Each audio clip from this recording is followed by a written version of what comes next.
seniors and dear friends, the tsunami of diabetes is sweeping across the globe. Number has multiplied 4 times in last 3 to 4 decades. What is the matter of concern is that mostly low and middle income countries have been influenced by it, like India. And nearly 1 million Indians are dying every year because of diabetes.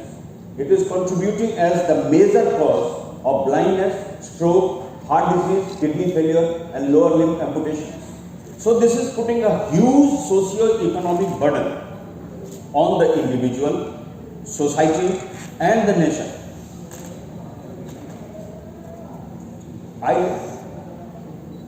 Anatomy of pancreas is very interesting. In a 70 kg individual, pancreas is weighing 90 gram and beta cell is weighing 1 to 2 gram. Yet this tiny mass of beta cell is the master controller of glucose metabolism. This slide is perhaps the most important slide in understanding diabetes. At the time of diagnosis of diabetes mellitus type 2, 50% of the beta cell functions are gone. And this goes on and on throughout the life of the diabetic patient. In fact, the suboptimal beta cell function is evident 10 to 12 years prior to the onset of the disease.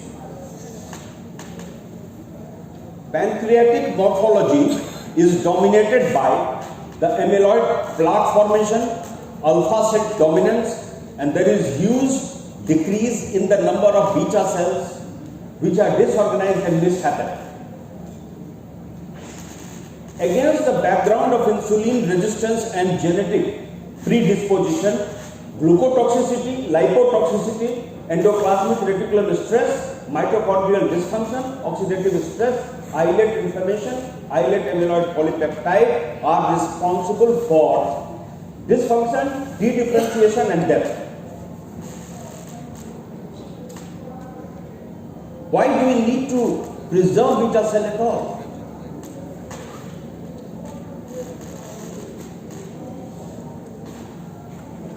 Because this is the natural history of diabetes, normal glucose tolerance, pre-diabetes, diet and metformin, other agents are required, ultimately insulin required. This is the graph. And if you want to slow down this graph, if not halt it altogether, then we need to preserve beta cells.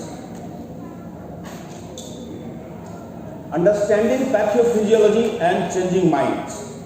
Decades ago, we believed that only 3 factors are responsible. The insulin resistance in muscle, insulin resistance in liver and beta cell failure to form the triumvirate of diabetic pathology. Today we believe that 8 factors are responsible. Alpha cells and beta cells in pancreas, liver, adipocyte, neurotransmitter, kidney, incretin and muscles. So what is the lesson? The lesson is that multiple drugs should be used to address the multiple pathophysiology and the intense control of glucotoxicity. So what strategies we can have? Obesity and lack of physical activity cause insulin resistance and increase the workload on beta cells. Finish diabetic prevention study indicated that lifestyle modification helps to preserve beta cell function and prevent the development of type 2 diabetes mellitus by increasing the insulin sensitivity. Landmark study of US diabetes prevention program demonstrated that a mere 7% reduction in the body weight causes conversion of IGT, impaired glucose tolerance, to diabetes mellitus type 2, 58% cases. One exercise session can increase insulin sensitivity for 24 to 48 hours. Amazing finding, friends. Now came the concept of very low calorie diet, which had changed the conception of diabetes, and now we are talking about reversal also. Very low calorie diet, that is the diet 800 kilocalorie per day for 4 to 8 weeks, that is improving insulin sensitivity. Restores first phase insulin response and sustained glycemic control even at 12 to 18 weeks. by possible mechanism of reduced hepatic output, reduction in free fatty acid, and pancreatic triacylglycerol is also diminished. These are the effects of low calorie diet on body fat and insulin sensitivity. Efficacy is most in the early duration of the disease, in the younger age group, and lower baseline biochemical values. What needs to be determined is the optimal timing duration and relative efficacy against other modalities of the treatment. Thiazolidinediones are the most powerful insulin sensitizing molecules. Indirect effects by lowering glucolipotoxicity, TNF-alpha, adiponectin, and direct effects by PPAR gamma promotion, beta cell mass, beta cell proliferation is increased, decreased beta cell apoptosis, and positive influence on the morphology of the beta cells. These are the various trials which have shown the positive effect on insulin sensitivity and beta cell function.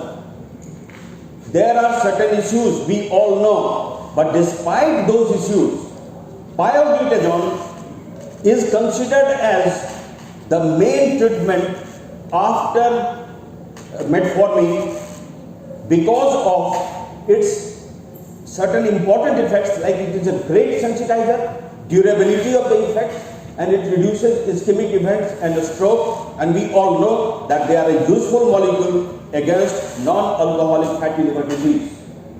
Incretins have changed the conception of diabetes. They have got indirect effects of delaying gastric emptying, decreasing glucagon, and direct effects on neogenesis, pancreatic ductal cells. They increase the replication, reduces the apoptosis. These are the various positive effects of liraglutide, and a single dose of liraglutide restores beta cell glucose sensitivity. This is another imaging finding which is going to change the conception. These are the various studies in favor of DPP-4 inhibitors, and SGLT2 deletion in mice was shown to control the hyperglycemia and increase the beta cell sensitivity, and in fact increase in beta cell mass was up to 60% in certain experimental cases. This study shows that beta cell function can be preserved for at least 3.5 years with early and intensive therapy for type 2 diabetes mellitus with either insulin or metformin, or triple oral therapy after an initial 3-month insulin-based treatment period. We all know that the early intensive therapy with insulin is very important. In short term, 2 to 3 weeks of early intensive insulin leads to improved beta cell function and diabetes remission rate even at the end of 1 year.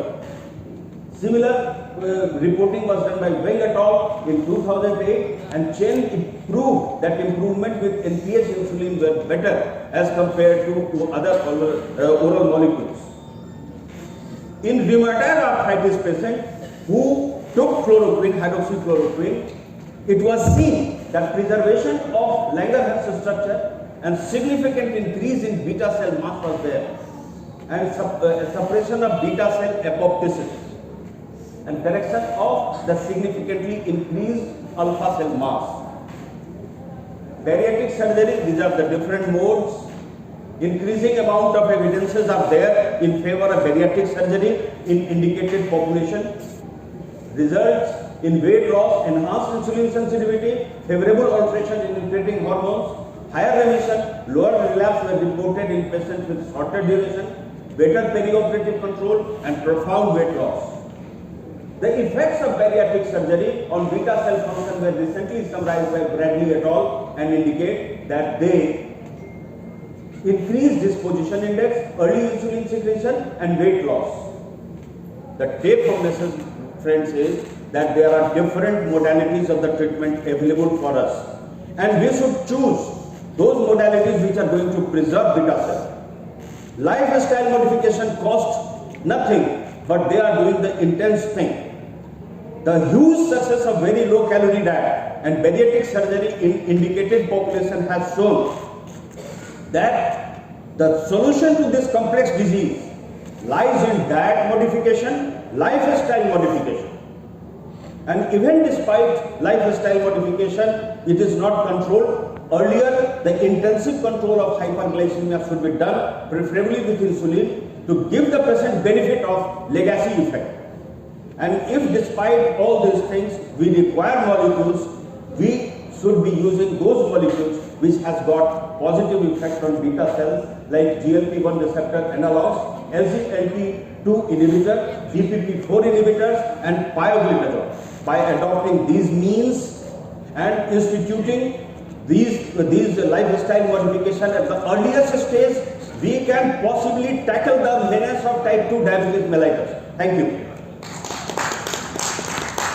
Thank you, Sudhir. Thank you very much for your nice presentation. Now, session is